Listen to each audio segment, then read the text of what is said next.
رحمة وأولئك هم المهتدون. إنا لله وإنا إليه راجعون. maamulka shaqaalaha iyo dhammaan wariyaasha telefishinka caalamiga ee warsan TV waxa ay si wada jira tacsi ugu darayaan ummadda Soomaaliyeed guud ahaan gaar ahaan qoyskii uu ka geeriyooday Allah u naxariistay marxuum Faarax Weheli Cadow Sadiko oo xaliyo taariikhda 19 bisha November 2008 ku geeriyooday isbitaal ku yaala magaalada Qaahira ee dalka Masar. waxaana eeba looga baryayaa in marxuum Faarax Sadiko uu ka waraabiyo jannadiisii Firdawsa isla markaana uu sabri iimaan ka siiyo inta uu ka geeriyooday. daawadayaasha qiimaha leh warsan TV waxaad haatan ku soo dhawaataan barnaamij gaar ah oo aan kaga hadli doono taariikh nololeedkii marxuum Allah u naxariistay Faarax Weheli Cadow Faarax Sadiko oo xalay taariikhda ahayd 19 bisha November 2008 ku geeriyooday magaalada Qaahira ee dalka Masar. Allah u naxariistay marxuum Faarax Weheli Cadow Sadiko waxa uu ku dhashay magaalada Mahaday gobolka Shabeellaha Dhexe ee dalka Soomaaliya. sanadka markuu ahaa 1956 wuxuu Faarax Weheli Cadow ka mid noqday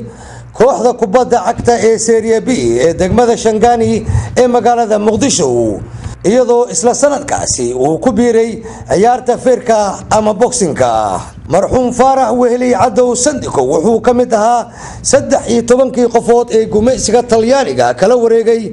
garoonka kubadda cagta ee Banaadir oo haatan loo yaqaan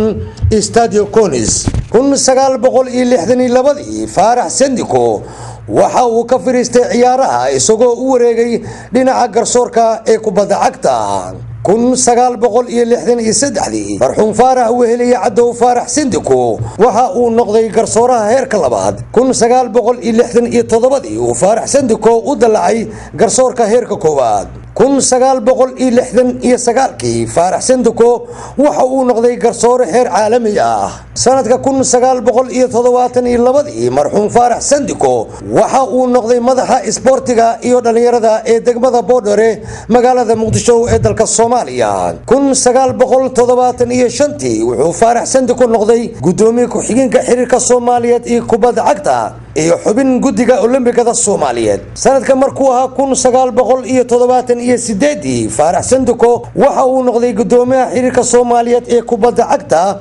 iyo gudoomiye ku-xigeenka guddiga Olombikada Soomaaliyeed iyadoo isla sanadka uu xubin ka noqday xiriirka kubadda cagta ee bariga iyo bartamaha Afrika. sanadka markuu ahaa 1980 marxuum Faarax Sadiko waxa uu xubin ka noqday guddiga joogtada ee xiriirka kubadda cagta ee qaaradda Afrika ee loo yaqaan CAF. sanadka markuu ahaa 1984 ilaa 2004 wuxuu xubin ka noqday marxuum Faarax Sadiko guddiga fulinta xiriirka kubadda cagta ee ururka jaamacadda Carabta. sanadka markuu ahaa 1988 Faarax Sadiko waxa uu noqday gudoomiyaha garsoorayaasha kubadda cagta ee qaaradda Afrika iyadoo isla markaana uu xubin ka noqday guddiga garsoorayaasha kubadda cagta adduunka ee FIFA. sanadka markuu ahaa 1993 Faarax Sadiko waxa loo doortay gudoomiyaha xiriirka Soomaaliyeed ee kubadda cagta iyo gudoomiyaha guddiga Olombikada Soomaaliyeed. waxa taariikhdu markay ahayd 31 bishii Juulaay ee sanadka 2008 uu siiyay waraysi telefishinka caalamiga ee Warsan TV isagoo markaasi ku sugnaa magaalada Dubai ee dalka isu taga Imaaraadka Carabta.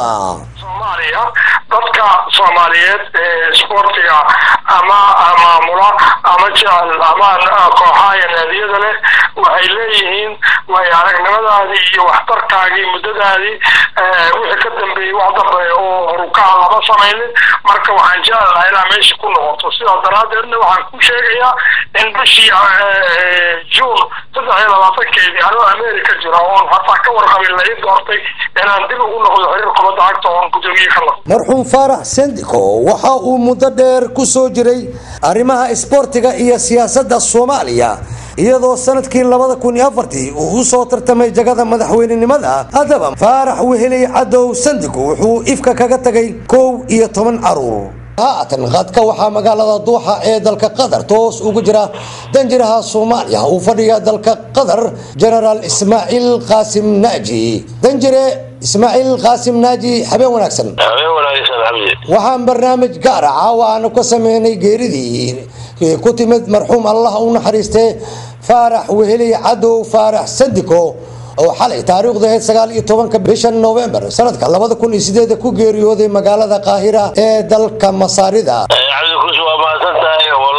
waa geeri naxdin leh ummadda Soomaaliyeed waxa ka tagay nin weyn oo magac u soo jiiday ummadda Soomaaliyeed intii uu ku jiray arrimaha isboortiga taariikh weyn oo kale mataqaanaa magacii isboortiga Soomaaliyeed ay ahaan jireen marka waxaan u taxsiinay dhammaan ummadda Soomaaliyeed ninka weyn oo naga baxay gaar ahaan eheladiisii waxaan leeyahay sabir iimaan kulligeena naga wasiyo waa maasantahay nacabtukum waa kaasi wuxuu ahaa danjir Ismaaciil Qaasim Naaji danjiraha Soomaaliya oo fadhiya dalka Qatar oo toos qadka noogu hadlayay barnaamijkeena gaarka oo nagu talagalnay taasida marxuum Allah u naxariistay Faarax Sandika waxaa haatan shaashada iga muuqda oo aan filayo inuu qadka toos ugu jiro Cabdulqaadir Shiiqey Maxamed Al-Xaatimi oo ah qonsulka guud ee Imaaradda Dubai ee Imaaradaha waqooyi ee dalka isu taga Imaaraadka Carabta si uu barnaamijkan gaarka oo loogu tacsiyanayo Allah u naxariistay marxuum Faarax Weheli Cadow Faarax Sandiko ku geeriyooday dalka Masar magaalada Qaahira mudane Cabdulqaadir waad la socotaa tacsida barnaamijka gaarka aan ugu talagalnay ee Faarax Sandiko waxay geerida Faarax waxa weeyaan geeri aad u naxdin badan waxaan ugu baryayaa inuu naxariista janna ka waraabiyo eheladii oo ka geeriyooday samir iimaan Ilaahay ka siiyo aad iyo aad ayaad u mahadsantahay kaasi wuxuu ahaa Cabdulqaadir Shiiqey Maxamed Al-Xaatimi oo ah qonsulka guud ee Imaaradda Dubai iyo Imaaradaha waqooyi ee dalka isu taga Imaaraadka Carabta oo qadka toos ugu jiray isagoo ku sugan magaalada Dubai ee dalka isu taga Imaaraadka Carabta aan filayo qad kale inuu ku jiro oo ah magaalada Dubai waa kuma walaal Shariif Ahmed Shariif waa tahay Shariif Ahmed Shariif Warsan TV telefishinka caalamiga wuxuu sameeyay barnaamij gaar ah ee geerida ama tacsida Allah u naxariistay marxuum Faarax Weheli Cadow Faarax Sandiko oo xalay ku geeriyooday dalka Masar sidee baad u dareentay adigu markaad maqashay geerida Faarax Sandiko geeridiisa sababtay naxdin ay ahayd Faarax wuxuu ahaa nin qaali ah waxaan Ilaahay ka baryaynaa insha Allah in jannadiisa uu ka waraajo eheladiisa iyo dadka Soomaalida oo dhanna tamar iimaan Ilaahay uu ka siiyo insha Allah waa tahay kaasi wuxuu ahaa Shariif Ahmed oo ka tirsan guddiga ganacsatada Soomaaliyeed ee magaalada Dubai ee dalka isu taga Imaaraadka Carabta waxaan filayaa haatan shaashada inaga muuqato qad kale inuu ku jiro aan filayo in isla Dubai ee dalka isu taga Imaaraadka Carabta waa kuma walaal وكيس داود عبد الله كمالك العطا شيء وحكى الله دبي وحتى تعسو دريا قويسكي دمان صومالي ودن يمكن ديتواني قالي هو محمد إبراهيم قبل وايه محمد إبراهيم قال وحان فيليا إن أديو aqoon weyn u leedahay Faarax Sandiko mudana aad soo wada shaqeyseen hadii ay ahaan lahayd xiriirada kala duwan ee kubadaha Soomaaliya محمد إبراهيم قال هاتن waxaad ku sugan tahay magaalada Jidda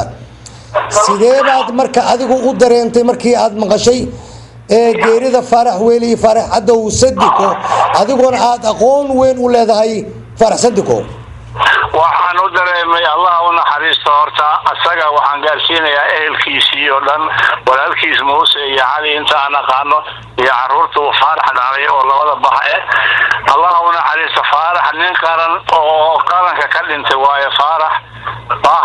bahweynta isboortana waxa ka go'ay 99% dalka Kuwait mudane habeen wanaagsan mudane waxaan Warsan TV ay barnaamij gaar ah ka sameysay